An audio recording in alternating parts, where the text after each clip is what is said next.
Today is the 1st of February 2022, a month for lovers. Yesterday, the Prime Minister visited Abaco. After months, Kai was saying Philip Davis is on record being the only Prime Minister that haven't visited Abaco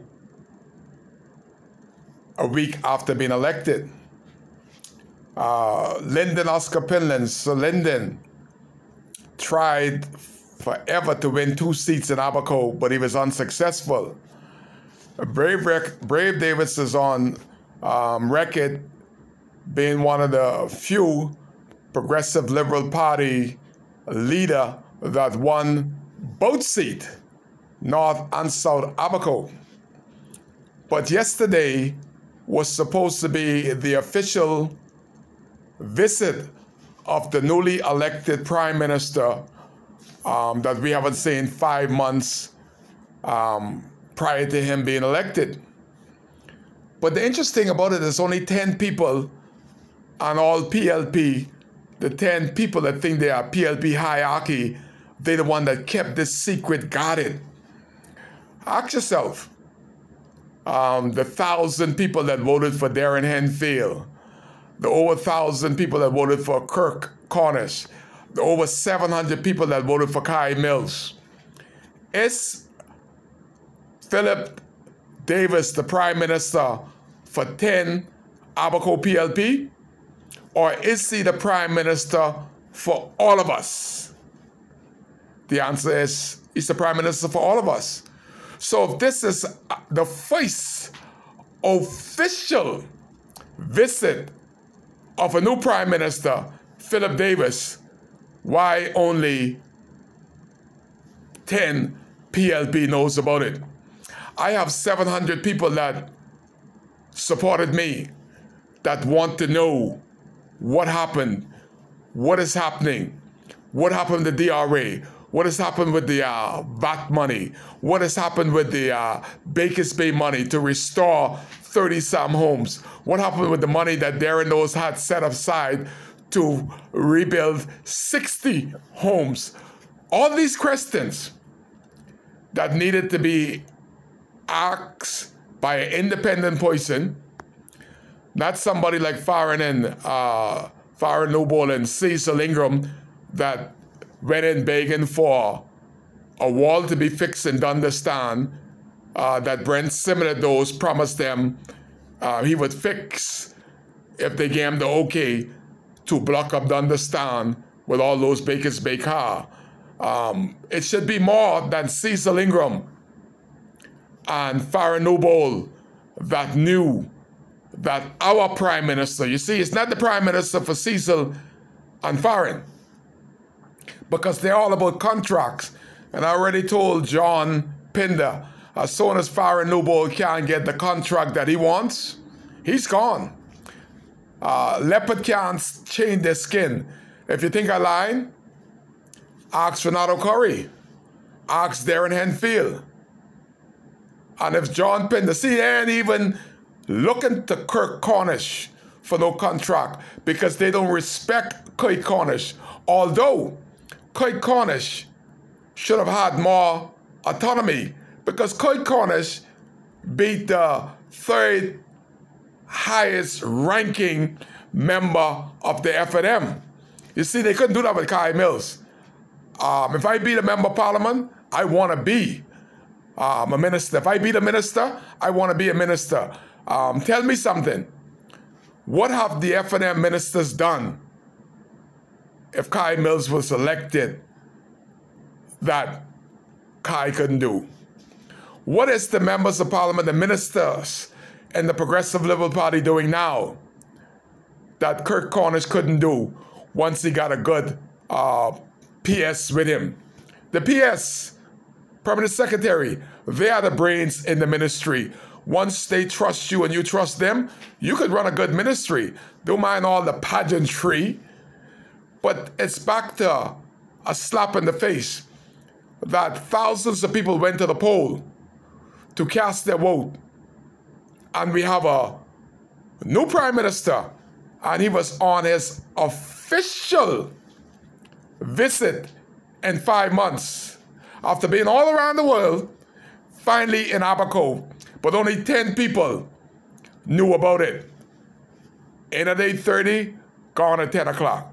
The question to Kirk Cornish and John Pinder: if election was called tomorrow, would these 10 people that think that Philip Davis is only the prime minister for them, would they be enough to re-elect y'all as member of parliament? That is food for thought, because y'all should be happy, braggadocious, exuberant to let y'all supporters know that the leader of the party that you're part of is coming to Abaco.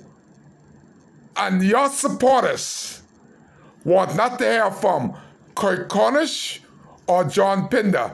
They want to hear from the leader, Philip Davis. We were snubbed, absolutely snubbed, by persons that don't know the game of politics. It's petty politics to bring the prime minister in, carry him up there by snappers for y'all select few. But if election was called, y'all behind will be on the outside looking in, because what was the official visit for? The prime minister have already left. What has been promised to Abaco after this official visit of only a select 10? What came out of the meeting? What happened to the VAT money? VAT money. When you say VAT, that's like foreign to both government. What and how much did the F&M collect it? What about the Bakers Bay money that's supposed to rebuild 36 brand new homes? Why have the 5 little house in Central Pine stop being built when there's a housing crisis in Abaco? These are all the questions Kai Mills would have asked rather than looking for contract for myself. I would have been speaking on behalf of what Abaco wants to know. These are the questions that John Pinder and Kirk Cornish should have came out readily after the Prime Minister official visit ended with only 10 people knowing. Today, we still don't know what came out of this official face meeting. Get it right. People are watching. They're talking. They're not happy because they haven't seen any indication of a new day yet. We're still looking. We're still hopeful. But we got a lot of questions and we can't get no answer. That is not a democratic elected government. Not only 10 people ought to know that the Prime Minister of the Commonwealth of the Bahamas, that has been missing for 5 months, is on an official visit. And Kai Mills don't know. Majority of us don't know. Thousands of us don't know until we see the photo op of the select few. Kai case, y'all gotta do better. We're still looking for that brand new day. So far, it's cloudy, very cloudy, even with information that should be readily available. After an official visit, both members of parliament got crazy glue on their lips that is sealed, and we still don't know 24 hours later what happened and why All these conjunction pertaining to the first official visit by the Prime Minister. When you all know, let Kai know so Kai can let people know, because it's officially a sealed first official visit. Kai still care. That's why he's here.